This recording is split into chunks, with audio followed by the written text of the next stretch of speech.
On va maintenant parler de Helm, qu'on peut voir comme un gestionnaire d'applications pour Kubernetes. Tout d'abord, vous pouvez retrouver toutes les informations concernant Helm sur helm.sh. Et Helm, c'est donc ce qui va nous permettre de gérer des applications sur Kubernetes. Ça veut dire qu'avec Helm, on pourra installer, mettre à jour, supprimer des applications et aussi packager nos propres applications pour pouvoir les distribuer par la suite. Une application qui est gérée avec Helm, ça s'appelle un chart. Et on verra que Helm facilite la gestion d'applications en permettant l'utilisation d'un langage de templating pour rendre les déploiements de ces applications plus dynamiques. Pour pouvoir utiliser Helm, il faut tout d'abord installer le binaire client qui s'appelle Helm, et vous le ferez d'ailleurs dans un exercice dans pas très longtemps. Sur ce schéma, on peut voir dans les grandes lignes comment fonctionne Helm. En fait, quand on installe un chart, le binaire Helm prend différents fichiers en entrée. Il y a tout d'abord les spécifications de nos ressources Kubernetes, mais dans ces spécifications, Helm nous permet d'utiliser un langage de templating pour les rendre plus dynamiques. Sur la gauche, on a un exemple de définition de service. Ça commence bien avec l'API version V1, le CAN service, mais rapidement on voit qu'il y a des éléments entre accolades. En rouge des includes, en bleu des points value, et c'est le travail du client Helm d'interpréter ces éléments afin de créer de vraies spécifications qui seront compréhensibles par Kubernetes. Pour faire cette interprétation, il va se baser sur le contenu de différents fichiers. On a le underscore helper.tpl qui contient des fonctions qui permettent de simplifier le templating, chart.yaml qui contient des métadonnées concernant le chart, value.yaml c'est ce qu'on appelle un fichier de value qui contient des valeurs de notre application, qui servent à configurer notre application.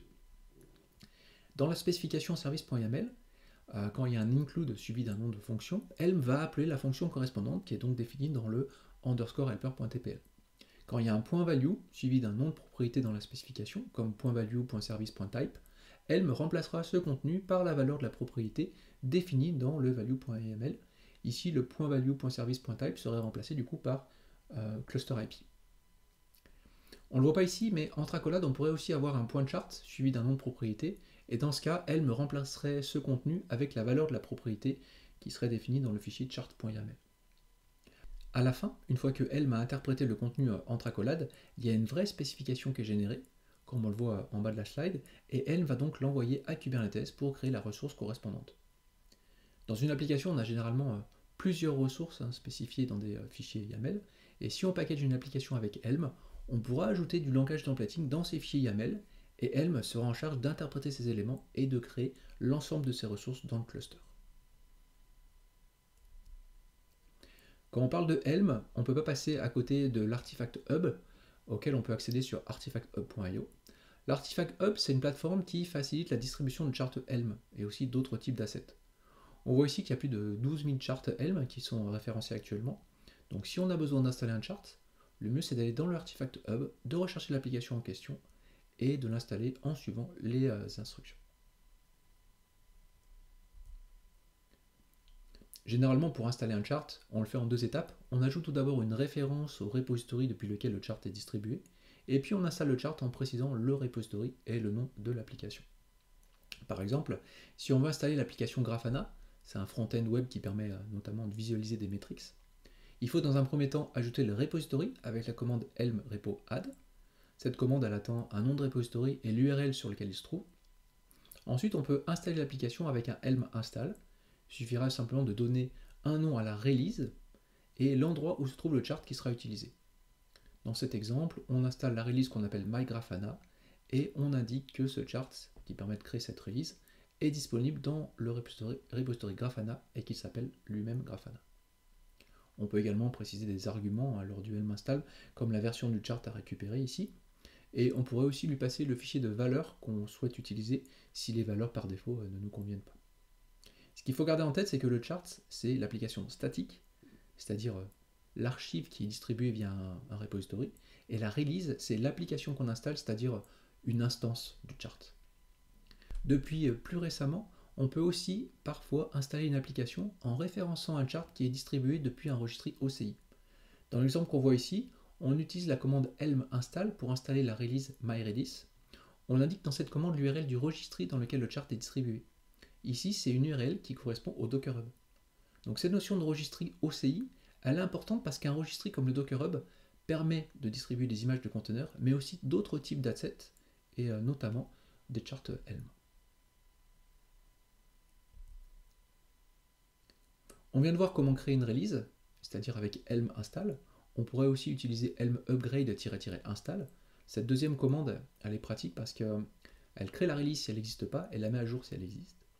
Sur ces deux exemples, on voit d'ailleurs qu'on a précisé le paramètre f suivi par le fichier de valeur à utiliser. C'est courant pour une application Helm d'avoir plusieurs fichiers de valeurs. On pourrait par exemple en avoir un par environnement et chacun de ces fichiers contiendrait donc les informations pour configurer l'application pour l'environnement en question. La commande helm get, elle permet d'avoir des informations sur la release, comme par exemple voir les manifestes YAML qui ont été générés. Helm list permet de lister les différentes releases qui ont été installées dans le cluster. Et on a aussi la commande helm delete qui permet de supprimer une release. On va voir ici comment créer un chart et aussi voir la hiérarchie des répertoires et fichiers qui sont à l'intérieur.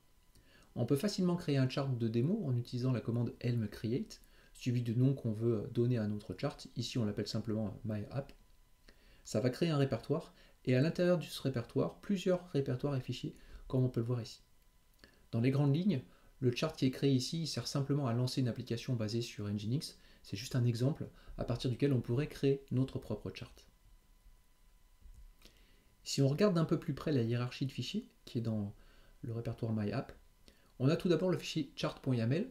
Il contient les informations relatives au chart lui-même, comme le nom et éventuellement une liste de dépendances, car un chart peut dépendre d'autres charts. On a le répertoire chart, c'est celui dans lequel seront justement stockés les charts dont dépend le chart qu'on est en train de regarder. Le fichier note.txt, il est utilisé pour donner des informations à l'utilisateur du chart lorsqu'une release est créée. Il pourrait par exemple indiquer la commande à lancer pour récupérer un mot de passe qui aurait été généré dans un secret. Le fichier _helper.tpl, il contient donc des fonctions qu'on peut appeler dans les templates.yaml. Les fichiers en bleu, ils contiennent les spécifications des ressources de notre application, mais ces spécifications peuvent aussi contenir des éléments de templating. Et on a enfin le fichier value.yaml qui contient les valeurs par défaut pour la configuration de l'application. Alors en fait, si on veut construire notre propre chart, on pourrait enlever tous les fichiers YAML qui sont dans le répertoire template et mettre les spécifications de notre propre application. C'est l'approche que vous allez utiliser pour packager la voting app dans un chart Helm. Dans son état actuel, la voting app contient une bonne vingtaine de spécifications YAML, et ce qui vous était demandé de faire dans les exercices, c'était de mettre toutes ces spécifications dans un seul répertoire. Cette approche fonctionne très bien, mais le problème c'est que c'est un peu trop statique. Pour rendre le déploiement plus dynamique de cette voting app, dans le prochain exercice, vous allez la packager dans un chart Helm. Ça veut dire que vous allez créer l'arborescence d'un chart et que vous allez copier vos spécifications dans cette arborescence, comme on peut le voir ici. Une fois que vous aurez créé ce chart, vous pourrez lancer l'application, puis ensuite dans les spécifications, vous ajouterez des éléments simples du langage de templating. Voilà ici le lien vers l'exercice pour packager la voting app dans un chart Helm. À vous de jouer.